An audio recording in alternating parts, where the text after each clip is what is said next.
This time, we've driven way off the beaten path and our vehicle has a mechanical failure, stranding us in the middle of the African bush.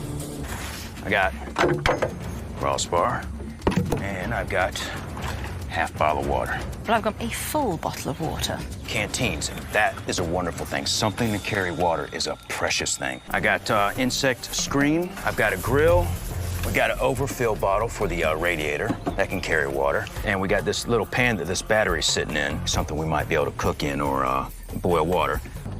I had a horrible night. I've got massive headaches. I feel nauseous. I gotta get some water. Honey, pull this little battery tray out of there. Let's get these things out of here. This is the best thing that we got for boiling water. This little water reservoir from the radiator, the overfill. I'm gonna use this to fill up with water so we can keep water in the camp. This is what we'll hold the dirty water in before we boil it, and our plastic bottles will be where we store our safe drinking water. This is our water source. We just happen to share it with a bunch of hippos and crocs. This water's clear. I mean, the Okavango is not polluted. There's no heavy industry upstream. There's no major agriculture. However, there's an awful lot of wildlife washing, drinking, pooing in this water. So the pathogen load's going to be really high. And that could make us really sick or even kill us, so we've got to boil it. Realistically, this place is just like a combat environment.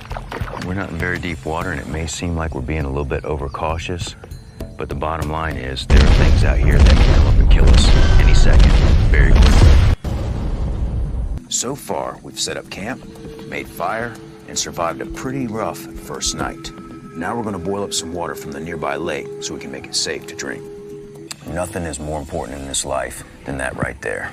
The rules for boiling water to make it safe to drink are pretty simple.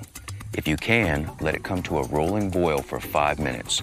If the water's especially dirty or you're unsure of it, let it boil for 10 minutes. You've pretty much killed all the pathogens and the water's safe to drink. Don't spill. Just get a pour going and I'll catch it. That's it. All right, so now put this back on and just keep it going all day long. Now we got water. Feels cool enough. My head filling up like a dry sponge. Funny tasting. I don't know if that's the battery acid or the tannin. That's awful.